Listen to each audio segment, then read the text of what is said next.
autism in particular.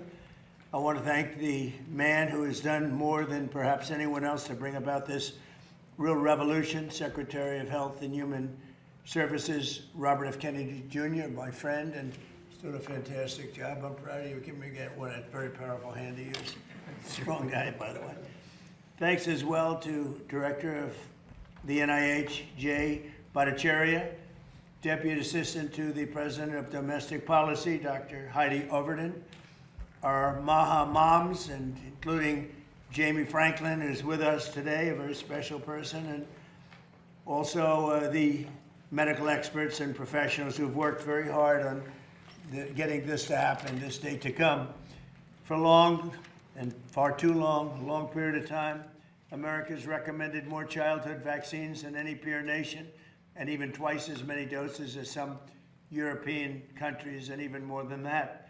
In many cases, we were requiring 72 jabs for our beautiful, healthy, lovely, delicate little children, including giving the hepatitis B shot to infants and newborns on top of many other vaccinations. The hepatitis B shouldn't be given until they're 14 or 15 years old. They were given early. Effective immediately, my administration is recognizing gold standard childhood vaccine recommendations for only 11 core vaccinations against the most serious and dangerous diseases, along with the MMR, which hopefully will be split up. You have the MMR, we want it in 3 separate vaccinations, given at separate times.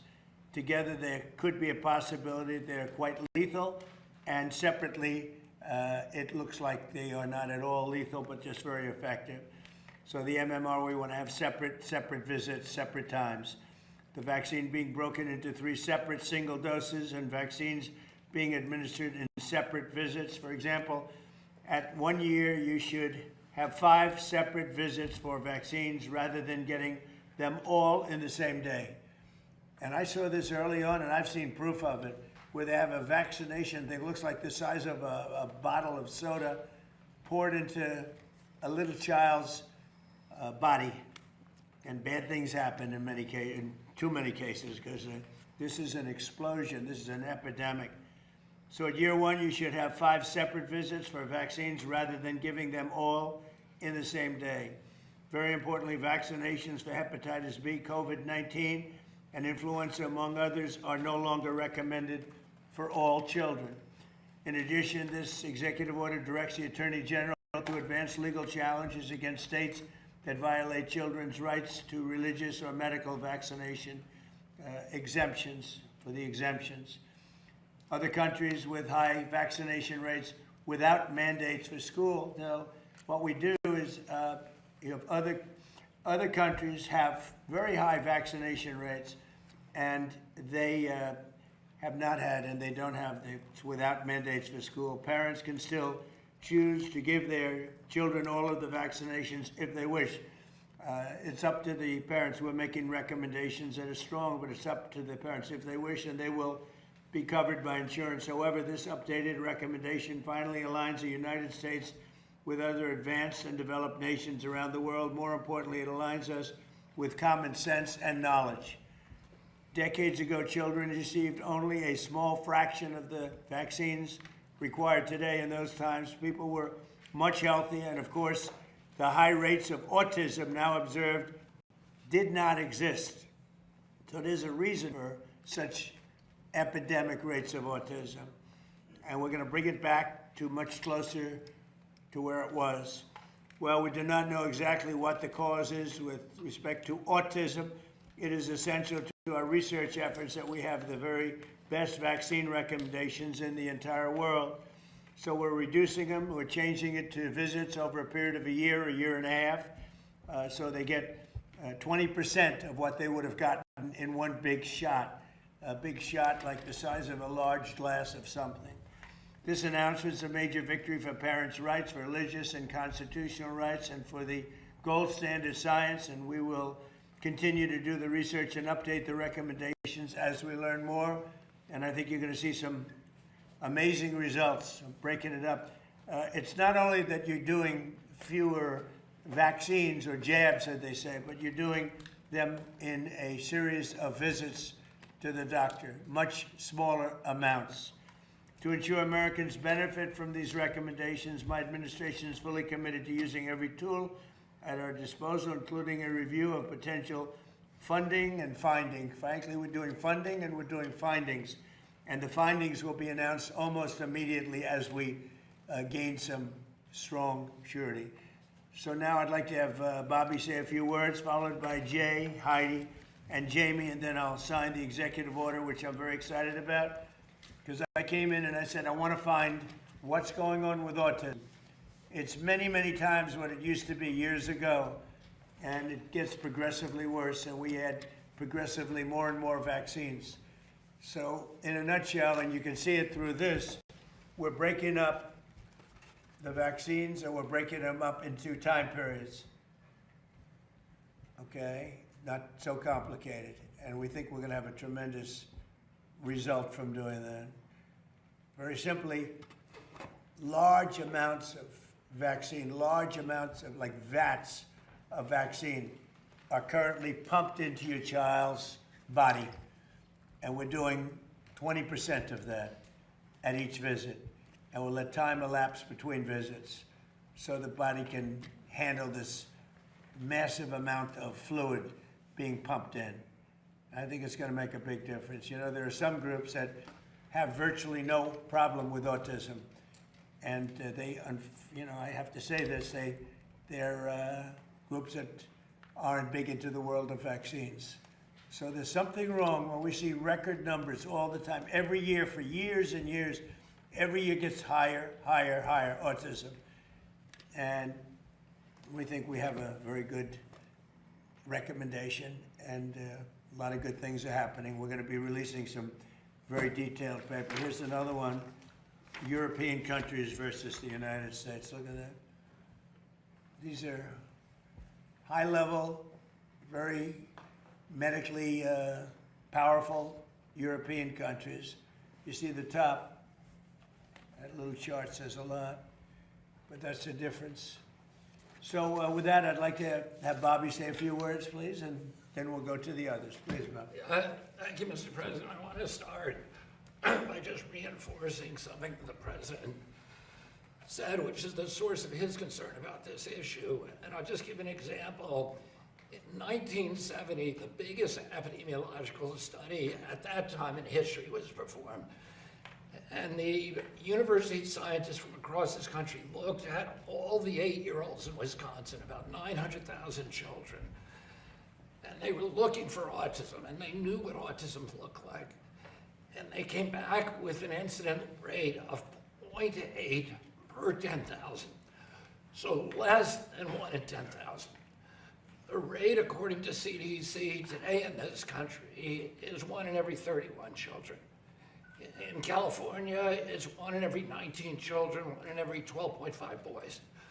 So there has been a dramatic increase. One of the things that the industry likes to say, one of the talking points, which the press loves to parrot, is, oh, we're just noticing it more. But this is an absurdity, and this is an assertion that has been debunked again and again and again by peer-reviewed literature. But it's also debunked by common sense. Because if we were just noticing it more, we would notice it in older groups. But we're not. We're only noticing it in kids who were born around 1989 or after. The older generations, you're not seeing those increases. So something happened in the mid-90s that changed our children, and it has to be an environmental exposure. Because genes don't cause epidemics. They can provide a vulnerability, but you need an environmental toxin. And what the President has charged us with is finding which one of those exposures or which collection of exposures are causing this epidemic. For decades, I fought for a simple principle. When it comes to the health of our children, government has an obligation to follow the evidence wherever it leads. Tell the American people the truth and give parents the information they need to make informed decisions for their families. Mr. President, you gave us a mandate to do just that. You directed HHS to examine America's childhood vaccine recommendations against the best available science and the practices of other developed nations. We did that work, and on January 5th, HHS and CDC overhauled the childhood immunization schedule, reducing the number of diseases universally recommended for vaccines from 17 to 11, and establishing distinct categories of recommendations based upon the scientific evidence.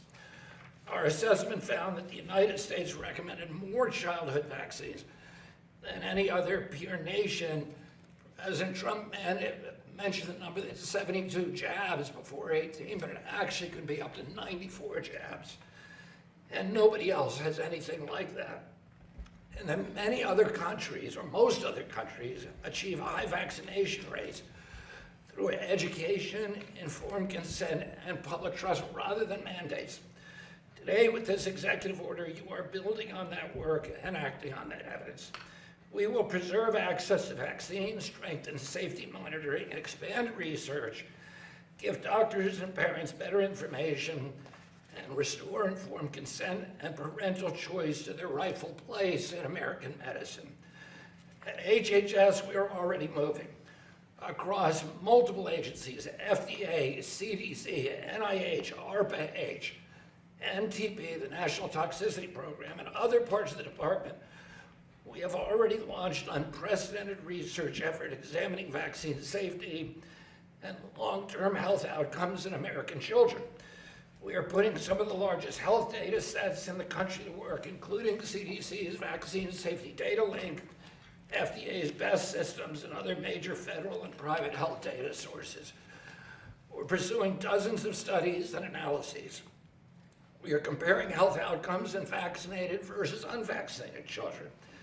We're examining aluminum adjuvants, the timing of the hepatitis B vaccine, vaccines administered during pregnancy, and outcomes ranging from allergies to autoimmune disease to autism and other neurodevelopmental disorders. At NIH, the National Institute of Allergy and Infectious Diseases and the National Institute of Environmental Health Sciences are working with the National Toxicity Program on a comprehensive review of vaccine adjuvants, ingredients that are added to vaccines to amplify the body's immune response. They will determine what the existing science establishes and where uncertainty remains and where we need additional research. We're bringing that same determination to autism.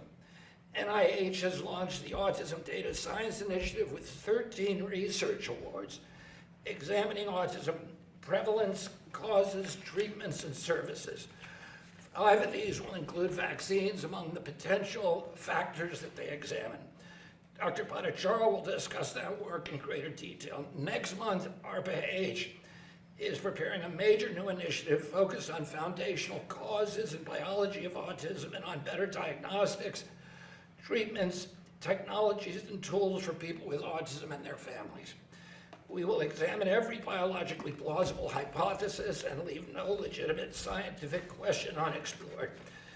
Mr. President, you have told us that you want answers, so do I. We have just over 2 years to finish the work, and I know you're impatient, and we are moving with the urgency that that deadline demands. We will bring you actions and findings as soon as they are ready. We will not wait for the 90-day period, and within 90 days, as you have directed, we will deliver the full response required by this executive order. Our task force on safer childhood vaccines was established by Congress in 1986, but went dormant in 1998. Last year, after nearly 3 decades, this administration reinstated it as required by the statute, and yet it was discontinued. And you restored that congressional mandate. The task force is already working to expand vaccine options, examine the timing and sequencing of childhood vaccines, strengthen safety monitoring, advance research into alternative adjuvants, and continuously evaluate risks and benefits using American and international evidence. Taken together, this is what gold standard science means. No predetermined answers, no institutional taboos, no sacred cows, No hiding uncertainty. Test the hypothesis, examine the data, replicate the results, tell the public what we find, and be honest. This is the standard you have set for this administration. It's this standard I intend to enforce at HHS, Mr. President. You asked us to get this done, and we are getting it done. And we will keep working with urgency until American parents can have confidence on the medical advice that their government gives them is worthy of their trust. Thank you very much, Mr. President. Thank you very much. Thank you, Bobby. And Jay, please. Today's a historic day for public health in this country. The executive order recognizes the plight of millions of parents across the country with autistic children. Autism is a very complicated condition with very heterogeneous, ranging from relatively mild symptoms where kids are full functioning to a devastating condition that fundamentally alters their lives and the lives of their families. You've heard from Secretary Kennedy and from the President their passion for the plight of these families, to see how we can help them understand the condition, to help prevent those conditions from happening in the first place. And what this executive order does is it orders us at HHS to take this extremely seriously, as we have been for the last year and a half and more of the presidency. At the NIH, what we've done is we have established the Autism Data Science Initiative, which started almost a year more, actually more than a year ago, where we funded a dozen and more major research teams to answer the question of what is the cause of autism. It's a complicated biological phenomenon. It's not going to be a simple answer. It will have, as the Secretary said, potentially genetic predisposition, but that cannot possibly explain why we've seen such a large rise in autism. There must be some other environmental factors involved, and that's the basis for thinking that's driving these dozen and more research teams that are looking at this. The science takes time. It's very frustrating, and I know I felt that frustration myself. As a scientist, you don't get answers immediately. But the teams have been working assiduously for a year, and the main thing I want to emphasize that we've already accomplished in that year is we've changed how people and the scientific community thinks about autism. You've given them permission to ask the question that would otherwise have been difficult to answer if you come to an answer that links autism to some other politically correct things, and you all of a sudden have this link, as a scientist, you fear that your career is going to be over. What we've done in this administration is we've given permission to scientists to honestly answer this question, to find the link for the first time. And with the change in the vaccine recommendations that the President has signed, what you have given is parents a choice, autonomy, a decision-making over how they want the vaccines given to their kids. I believe fundamentally that many vaccines are important. I've said measles, for instance, the measles vaccine is important if we want to take control of the measles outbreak. But at the same time, we shouldn't be keeping kids out of school because they have made different decisions than other parents. Our European colleagues don't do that. A lot of the collapse in trust in public health has come because of these mandates that we've seen imposed during the Biden administration on the COVID vaccine and so many other things. What this does is it restores autonomy of families and parents to make good decisions for their kids. It allows and continues to emphasize the importance of science in recommendations about vaccines, and fundamentally restores a sort of healthy relationship between public health and parents, more in line with what happens in European countries than in the United States, where the childhood outcomes are often much better than we see here. It's a big first step that that builds on what we've been working on the last year and a half toward a more sane public health system that sees healthy kids grow up without pressure, without undue influence, to make good decisions for their families and for their kids. Thank you, Jay. Steve, please. Thank you, Mr. President. Because of your courage and leadership, Mr. President, millions of parents all over America today are breathing an enormous sigh of relief. I say this as the parent of young children myself. Millions and millions of parents feel they've been pressured when their children are just weeks out of the hospital to take 5 shots, 6 shots, 7 shots all at once, They're told it'll be normal. Your kid will have a fever of 103 for 3 or 4 days. Your kid will stop eating for a week. Your kid's going to change all their sleeping. Don't worry, it's totally fine. It's totally normal. Nobody has studied it. Nobody's looked at it. Nobody's thought about it. The pressure from the pharmaceutical industry and from aspects of the medical industry to pump your kids full of shots days after birth with no understanding of the long-term consequences has been a medical travesty. This is an issue, Mr. President, that you have been leading on for years, and of course the man to your left has been leading on this issue for years as well, too. It's a really incredible moment to stand here today and finally see the concerns of parents around this country addressed. There's been so much heartache where parents have had healthy children with no issues. They know they've been pressured into doing things that they didn't want to do, and medical science has told them for years that their concerns are not valid. This order does two fundamental, incredibly important things. First is we get off of this ridiculous path of having our children get 70 to 90 shots. That is wantonly excessive. Remember, each and every one of these shots produces a profound immunological response. So across any large population, if you give a kid shot after shot after shot, you're going to have vaccine injuries. You're going to have immunological issues. You're going to have potentially neurological issues. Secondly, and so important to you, Mr. President, is the unbundling of the shot. Why do you need to have these shots bundled into these packages? Why can't you split it into 5 visits and give this young body, if a parent wants to do a vaccine, 1 shot at a time? Why is it that in Japan, you can get a separate measles shot, a separate mumps shot, a separate rubella shot? But in America, it has to all be packaged together. This is a courageous action, Mr. President. This is an action that ensures the dignity of patients, the dignity of parents. It restores choice. It says we're going to let the parent and the doctor make a sound medical decision.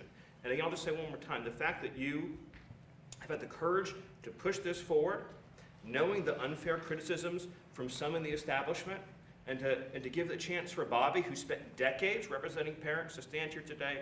It's such a profound moment, it's such a beautiful moment, and it's going to lead to such incredible advances in our understanding of children's health and making sure that, yes, we can be a country that has safety and security for our families and our children, while at the same time protecting patient choice. You can have both these things. This order accomplishes it. I'm so proud to be standing here today, Mr. President. Thank you very much, Steve. Thank you. Heidi? Yes, thank you, Mr. President. It's an honor to be here today. It is a historic day and a historic action. Many people have asked the difference between this executive order and what you signed in December in a presidential memorandum and what you signed later on in May.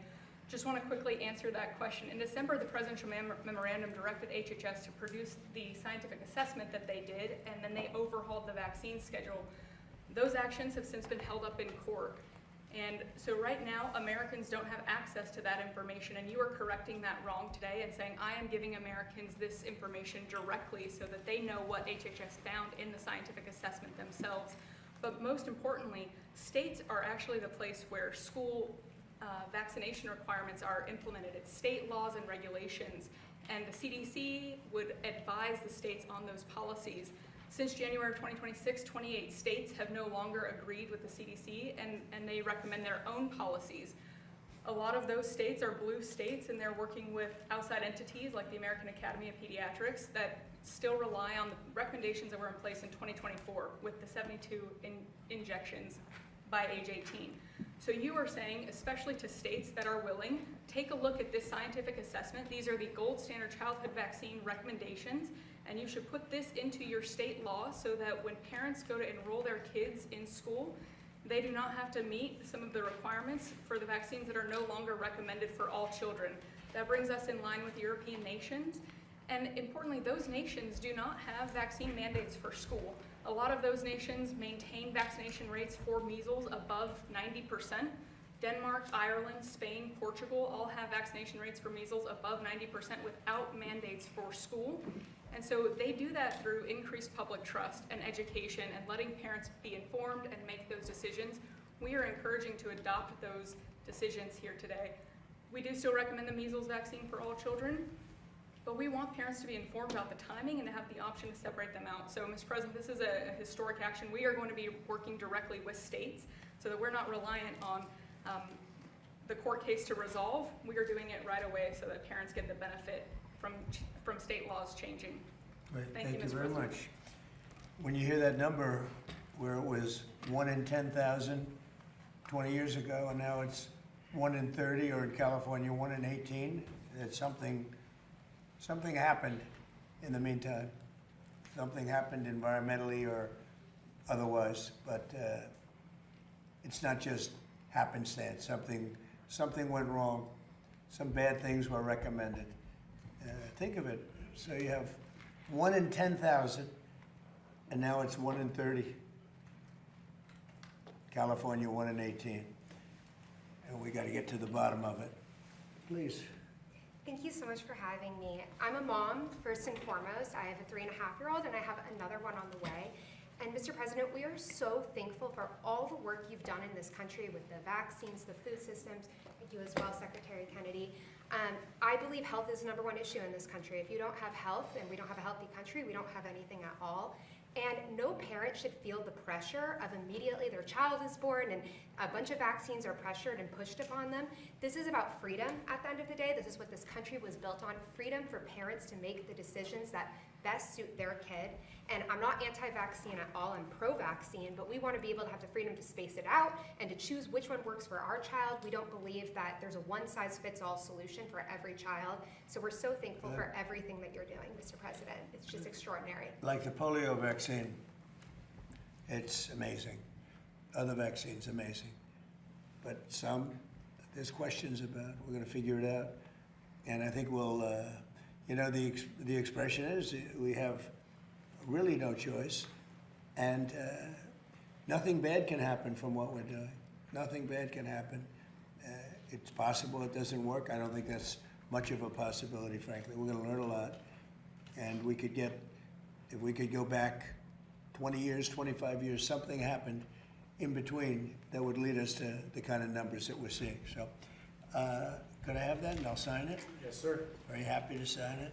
This is your executive order on establishing gold standard vaccine recommendations, sir. As previous speakers have indicated, this is going to establish essentially a new vaccine schedule that is fully informed by the research and data that we have from HHS and NIH and other aspects of the government. It also takes a very hard line on some of the more paternalistic issues that we've been talking about here, sir, in terms of infringing on parents' religious liberty or really just parents' ability to make decisions for their children. So as Heidi said, this is a very big deal. We're not waiting for anyone else to take action, as you do so often, sir. We're just going ahead and doing the right thing based on all of the best available research to ensure that America's parents and children are being as best protected by the federal government as they can be. Very good. Thank you very much.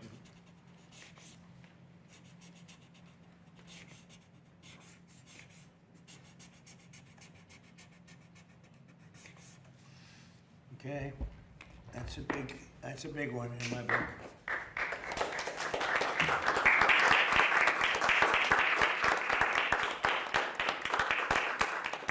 All right. Any questions for us? Mr. President, in addition to this big announcement, you've also been posting about Iran today opposing their latest demands. You said this last round of talks was Iran's last chance before decapitation. So what now? What comes next? You'll find out.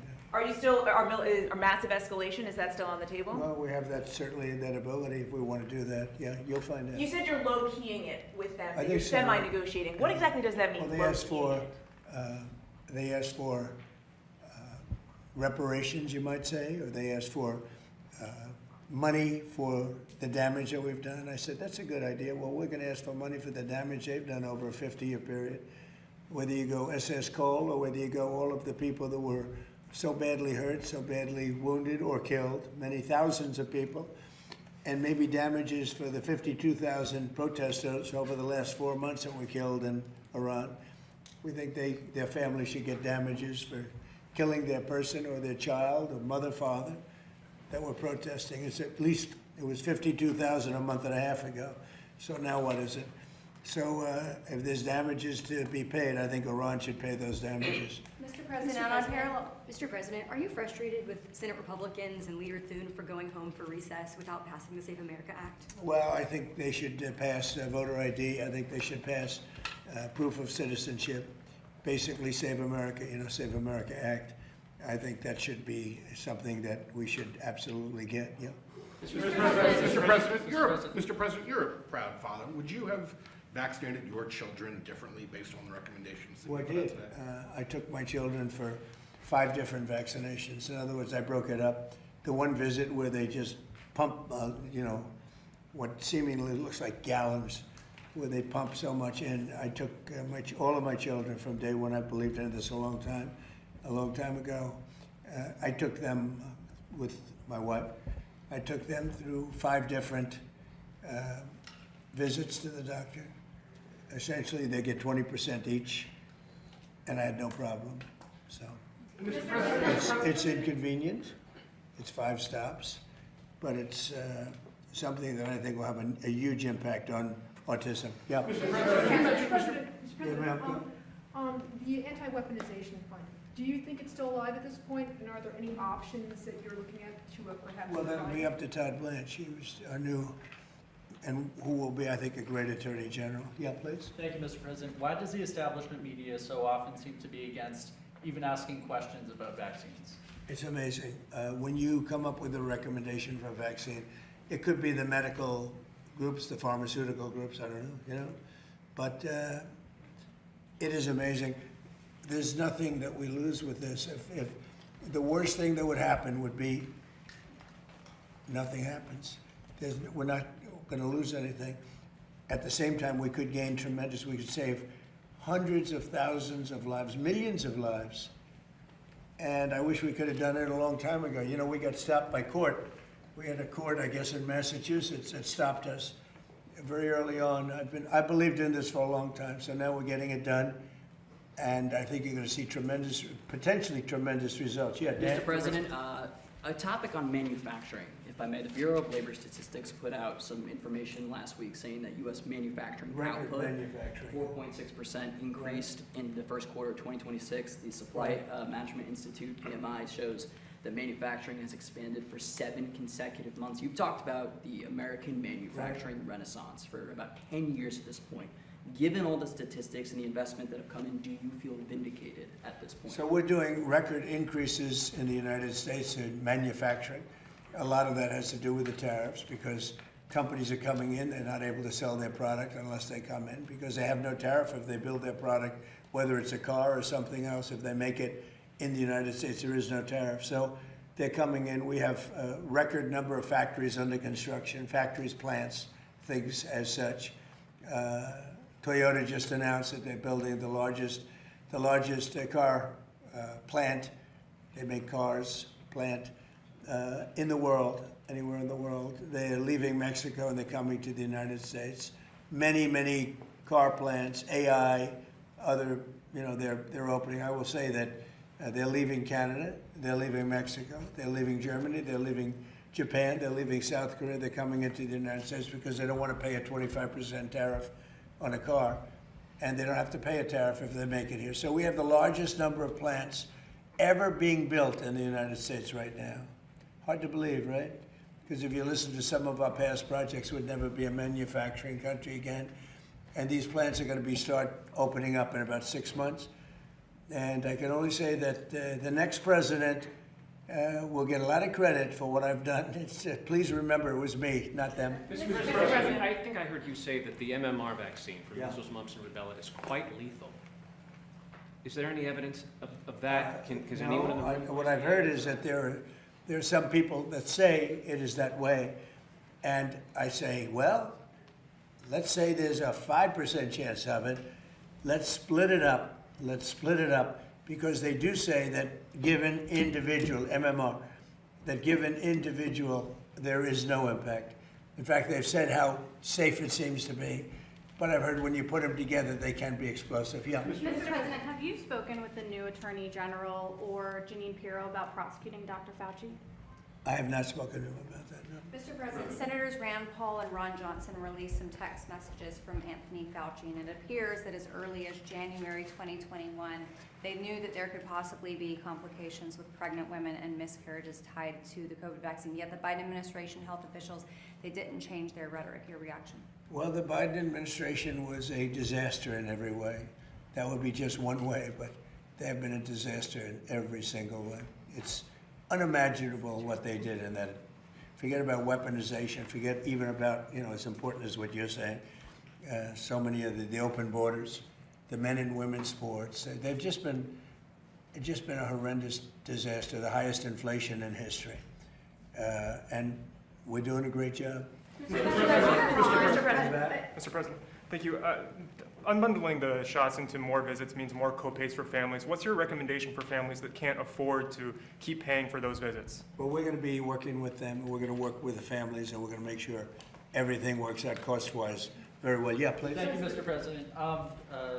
What recommendations do you have for Republicans, heading into midterms right now? And are Democrats, with the candidates they're putting forward, making life easier for? Well, the one thing is we have jihadists being elected all over the place. We have this, whether it's communism, jihadism. It's a friend of mine called up. He said, really, you should use the word jihadist because that's what's happening. And I'm not sure that anybody, if you take a look at what happens in other countries, I think that's not going to be necessarily the way we want to live. But when you look at the radicalism and the craziness of the candidates and the stupidity of what they're suggesting, let's get rid of the Supreme Court, let's get rid of the presidency, let's get rid of the Senate. They want to get, sometimes I'd like to get rid of the Senate too, but I don't say it, and I wouldn't do it. But, they want to get rid of the Senate. They want to get rid of, ideally, the House, but they're thinking about maybe keeping the House, Isn't that nice? These are people that have been not successful. They're people that have been, in many cases, failures.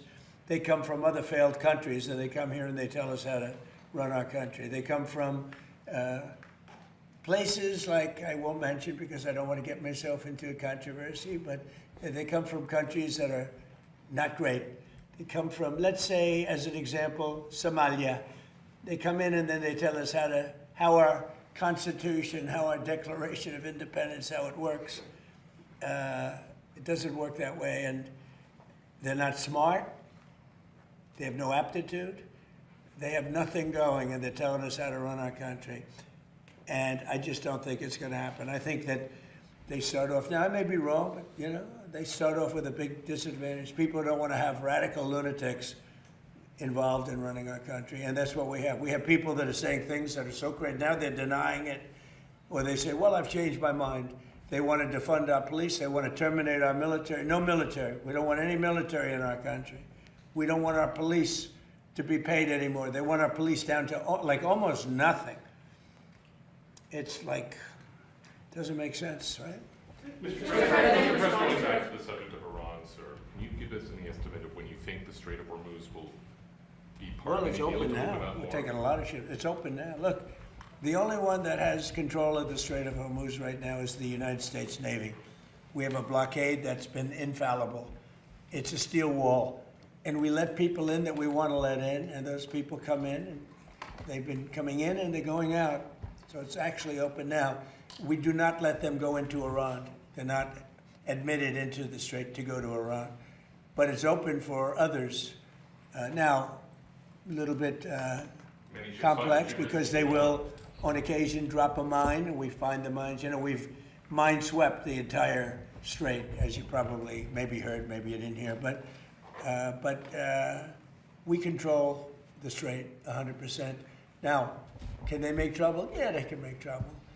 But they're broke. They have no money. Iran is broke, totally broke. And they're not paying their soldiers. They have inflation of 300%. As of last night, I heard 309%. So we'll see what happens. But they've been bad for, they say 47, it's actually 50 now. 47, they've been saying it for 3 years.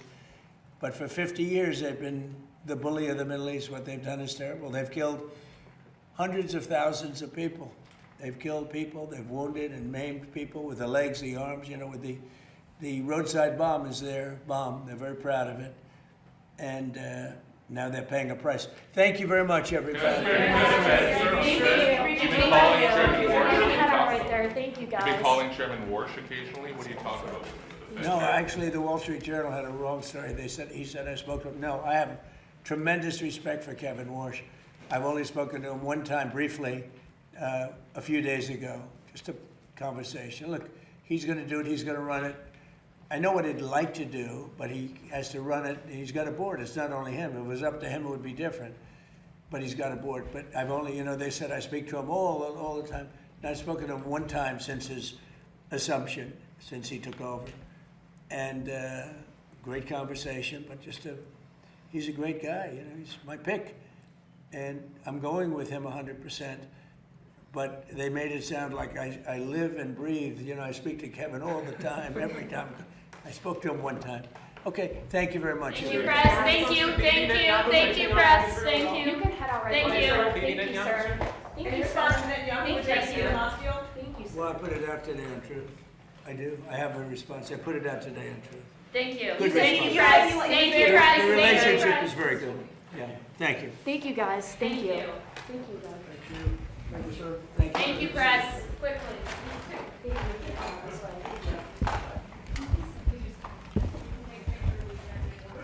Come on, guys. Thank you. Quickly, guys, stop. Thank you.